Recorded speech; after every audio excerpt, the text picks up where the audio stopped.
Was Ozzy Osbourne a good singer? Let's talk about it. So if Ozzy Osbourne was on one of those stupid shows like American Idol or Britain's Got Talent or something like that, how would you think he would do? I think he would never make it past the audition phase because Ozzy Osbourne is not what you would call a classically, quote, good, unquote, singer. And take that a step further. If you've ever seen Ozzy perform live or even Sabbath perform live, you'll note that Ozzy Osbourne is not particularly a great frontman, meaning he doesn't do a lot. He may stand in one place for a while, he may walk back and forth a few steps, put the microphone on the stand, take the microphone off. Every once in a while he'll get a bit crazy and moon the crowd and yell some profanities. But he's not what you would call a singing and dancing type frontman.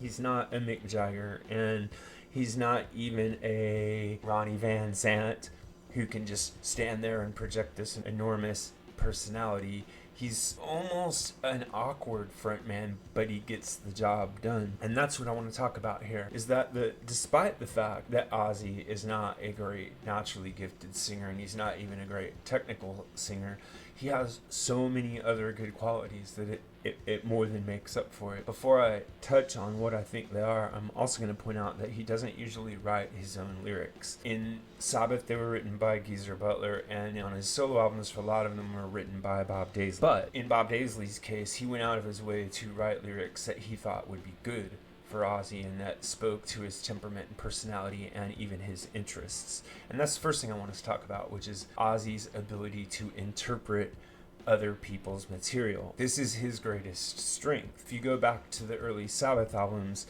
it's not even the fact that he's interpreting the lyrics, because sometimes, as is well known to Sabbath fans, he didn't particularly understand the lyrics fully when he was first singing them and had to have the storyline and different background explained to him. But he captured the essence of the song, and he was able to contribute to every single one of Black Sabbath's songs by embodying them in his delivery.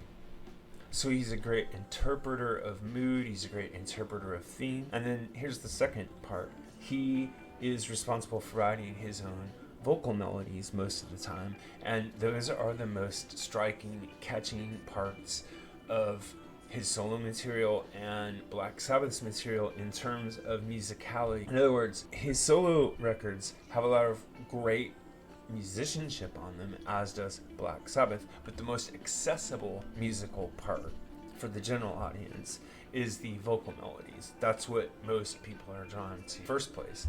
And he shows an ability to sing right along with the riff, and then later in his career, particularly with Randy Rhoads, he showed an ability to sing across a riff. He's not as good of a technical singer as, say, Ronnie James Dio or Rob Halford or even Brian Johnson or Robert Plant, and he's not super imaginative, but he is inventive in his vocal melodies, and I think that comes from his lifelong passion for the Beatles and the fact that he was so obsessed with the Beatles, because they're a very deeply pop and melodic band. I'm going to bring this now to my very last point about Ozzy, which is he seems to speak for every man. He seems to stand there and be one of the crowd. And that is hard to overestimate the power that has on an audience when they feel they can totally relate to that person. And he himself has said that his humility and his status as a regular person is one of his greatest strengths. So no, Ozzy wasn't a great singer, and he's not particularly a great frontman, but he is. He is both a great singer and a great frontman given his role, and particularly with his work in Black Sabbath, because Black Sabbath is one of the greatest bands that ever existed. Anyway, this is but what really matters is what if you have an idea about this or any other topic connected to classic or contemporary music, please drop it in the section below, and remember to like and subscribe. Thanks.